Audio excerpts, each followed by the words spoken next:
Winter is here and I want to be nice and cozy while I do my wonderful winter reading. This is better, but I need cozier. Ooh, this is even better, but I need cozier. Okay, I might have overdone it. Hi, my name's B. Welcome to my channel, Mama Needs to Read Romance, and wear the appropriate amount of clothes. Hello and welcome to 2024, and I am so excited to be here with you talking about all the fun that is coming this January. I hope that your new year is off to a great start, and I wish you all of the best this year. I just know we're gonna have so much fun together, and I cannot wait to tell you everything that's going on this month. Be sure to join me for the second annual Fake Book Awards coming Sunday, January 7th at 2 p.m. Eastern Standard Time. There are so many special guests, and I debated about telling you who they are, but I want you to be surprised. Is this going to be my best video of the year? Possibly. We're peaking early, folks. But the point is, join me and my special guests on Sunday, January 7th at 2 p.m. Eastern Standard Time for the second annual Fake Book Awards. As you may know, I'm participating in the Once Upon a Readathon helmed by the fabulous Hannah Blackwell. I am again wearing my Unicorn Squad t-shirt, and so many of you I know have bought your own. I'm gonna link it again in the description box in case you wanna get yours. If you're not Team Unicorn, then it's just easy to change to Team Unicorn, right? Or if you're not signed up yet, again, remember, 2 words, Team Unicorn. I'm going to tell you my regular TBR first, and then I'm going to tell you my specifically for the Once Upon a Readathon TBR. I'll start by talking about rereads. I have been rereading the Friend Zone series by Abby Jimenez because her new book, Just for the Summer, is coming out in April, and my goal is to reread everything that she's written by April. So in the month of January, I'm going to be reading maybe my favorite book she's ever written, Life's Too Short. Another reread I'm going to be doing is The Prince of Prohibition by Marilyn Marks, because on the 29th of January, book 2 in that series, The Veil of Violence, comes out, and I cannot wait. I'm so excited. I am unofficially calling 2024 my year of Julia Quinn. Believe it or not, I have never read her before. If you count her Bridgerton prequel series and then her Bridgerton series, that's 12 books, 12 months in the year. I'll be tackling one every single month to finish out in December of 2024. I'm going to be starting with the first book of the Rokesby series, that's the Bridgerton prequel series, because of Miss Bridgerton. Also, my friend Julie of The Hungry Bookworm and I are going to be hosting a read-along that I think is going to be like 7 or 8 months long. It's going to be slow, casual, informal, tons of fun. We're going to be doing the Twilight series, and we're actually going to start kind of unusually with a live show on January 27th. Mark your calendars. It's going to be 2 p.m. Eastern Standard Time. We are going to be reading Life and Death, which is the gender-swapped version of Twilight. So we're going to start there, and I think it's going to be a lot of fun. We might even have some special guests joining us on the live. If you're interested in joining us at all for the Twilight series read-along that we're beginning in this month, feel free to read Life and Death before the 27th. You know I love my ARCs, my advanced readers copies, and I'm going to be reading 5 of them this month. The first one is Never Blow a Kiss by Lindsay Levice. The publishers reached out to me and asked if I could make time in my schedule for it, and I read the summary and I said yes, even though I really couldn't. But this is what it's about. I try not to read things to you if I don't have to, but I have to read this. You have to hear this. Are you ready?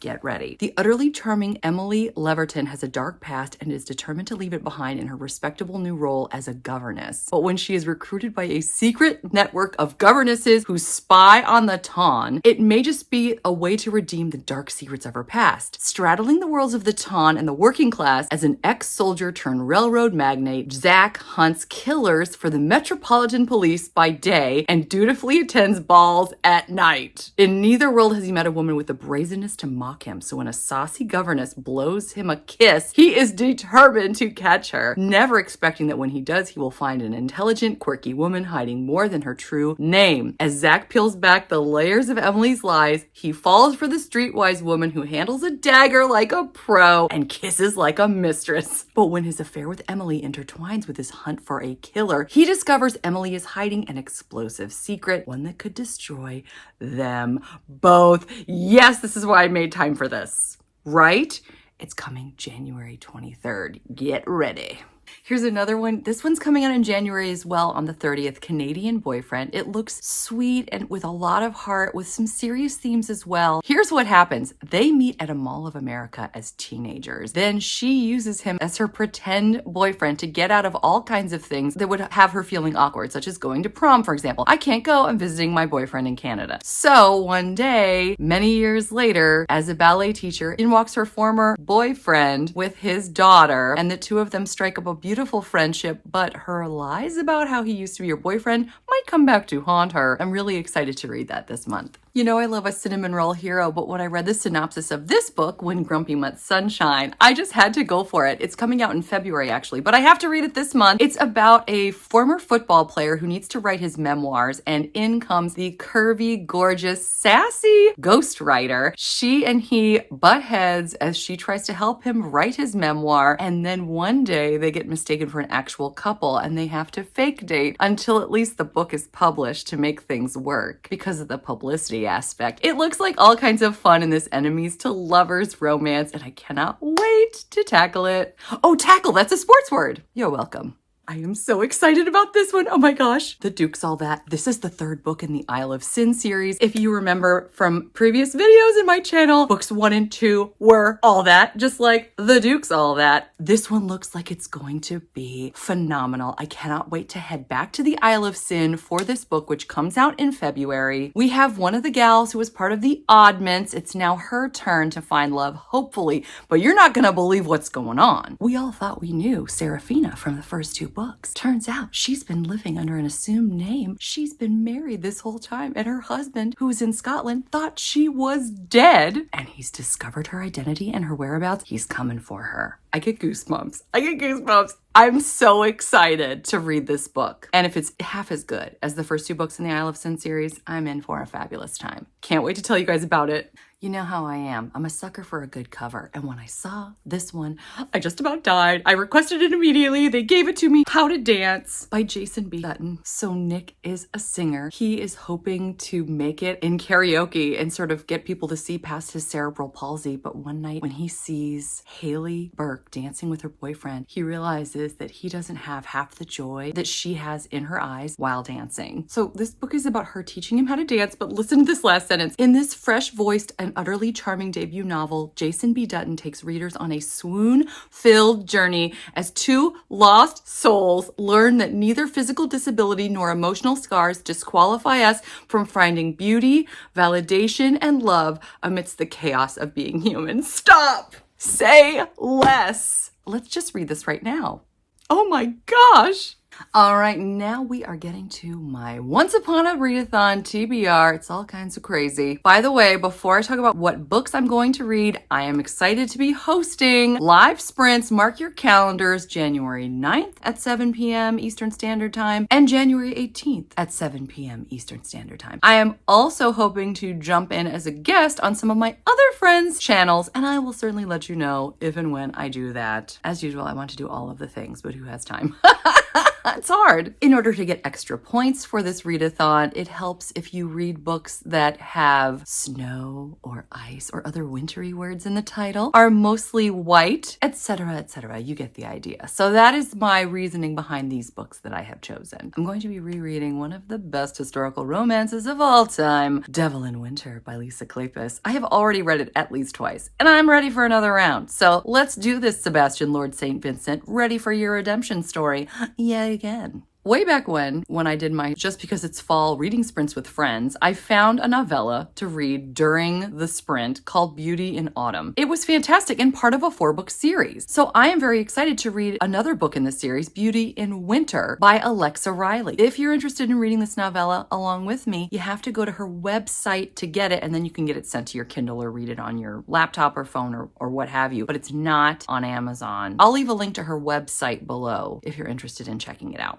I've read at least one book by Ruby Dixon as part of the Ice Planet Barbarians series or spin-off series since December of 2022. So I'm thrilled that this month when I read an Ice Planet Barbarians, it's actually going to count for something. I'm going to be reading Barbarians Seduction, which is only book 19 out of the 21 book series. I'm getting towards the end, folks, and I don't know what I'm going to do. Actually, I know exactly what I'm going to do. I'm going to read Ice Home, and then I'm going to read Ice Planet Clones. Since it's winter, I gotta read me some hockey books. So you know what I want to do? I've heard so much, good and bad, about Icebreaker by Hannah Grace. I started it as part of my YA Try a Chapter challenge and then realized very quickly, this is not YA. So I stopped trying it. But I'm going to give it a go this month. I can't wait to try it and see what I think. I want to know what the fuss is about and whether I like it or not. And this one looks so sweet. I could not pass it up. I've heard fabulous things. Time to Shine by Rachel Reed. This is an MM romance, which also gets you extra points in the readathon. About a quiet guy who starts out in a new team. He's been called up from like his club team and now he's more like in the big leagues, but he's really shy and he's kind of a loner. And then he develops this beautiful friendship with another guy on the team who has a giant house. He doesn't want to be alone. So they become roommates. And it just seems like this opposite attract beautiful friendship that blossoms into more, and I am so here for it. But the other part of this book is it's supposed to end once his time on the team ends, and so there's this extra bit of angst sort of baked in. I just can't wait to see what's going to happen. I know this is going to be a fabulous book. If you've watched me recently, you knew I fell head over heels for S.E. Wendell with the book Halfling that totally rocked my world and made me a huge fan of this author. I can't wait to read everything in her backlist, and I'm going to start with the first book in the first series she ever wrote, Airy. It's book 1 in the Broken Wings duet. Just even reading the summary, it looks so beautiful. I can feel my heart singing already. I'm so gone for this author. We have Madalena, or Lena as she's known. She is a knight in disgrace and she has to serve a 2-year sentence for something that went wrong. She's basically banished to the cold northern reaches as she meets Bell. He is, I'm not certain what he is, but he has wings. And he's gorgeous. And the poor thing, he lost everything, his brother, his kingdom, his country in one night, and he's been in exile for 10 years. He's lost all trust in humans and humanity until he meets Lena. The two of them recognize how noble the other one is of heart, and it goes from there. And I'm already to read this. Let's do it. Oh my gosh. I'm so excited. So recently I did Christmas Alien Novella vlog, which was so fun. I fell in love with the author Liz Paffel. I loved the alien romance that I read by her, and it made me want to try something out this month. I don't know if you remember from the vlog, but she has a bear shifter novella called Claws in the Snow. And I feel like I just keep bumping into bear shifter books everywhere I look lately. And I'm going to do it. This month I'm going to read a bear shifter romance. I'm going to see what all the fuss is about. I'm starting with this book and maybe finishing with this book as well. So this is about an older man and a woman who's in love with him. It's insta love. I guess he's a bear shifter, but their love is forbidden, which I do love a good forbidden romance. And apparently their story is continued in Bear in a Boutique, which is just such a great title. This is another one you cannot get on Amazon or anywhere else. You can only get it through Liz Paffel's website. It's free though to download. So if you're interested, I will link her website below. It's happening. I'm gonna read a bear shifter. We're gonna see what we think. So this was recommended to me. It's on Kindle Unlimited. We got snow, we got winter, we got a cold looking guy. Actually, he's pretty hot in my opinion. We have a gal, she's stranded in the mountains with no electricity. And all of a sudden somebody knocks on her door and it's a gentleman, has blue skin and antlers. All right, I haven't seen antlers yet. Okay, so this is new. This is different. It's not horns, it's antlers. Turns out he's stuck in the human world. He needs help. He needs to get inside and just share some space with this curvy gal. And maybe something more will happen. We'll just have to read and see. Well, that's everything I'm hoping to get up to in January. We'll see if anything changes. Maybe I'll add something. Maybe I'll lose something. I know I can't add another arc. I know that. Please let me know in the comments. What are you going to be reading? Are you participating in the readathon? Whether you are or not, we'd love to know what you're going to be up to in the month of January. I hope you're doing well. I hope you're enjoying whatever it is that you're reading, whether it's wintry or not. Until next time, thanks so much. Take care. Bye.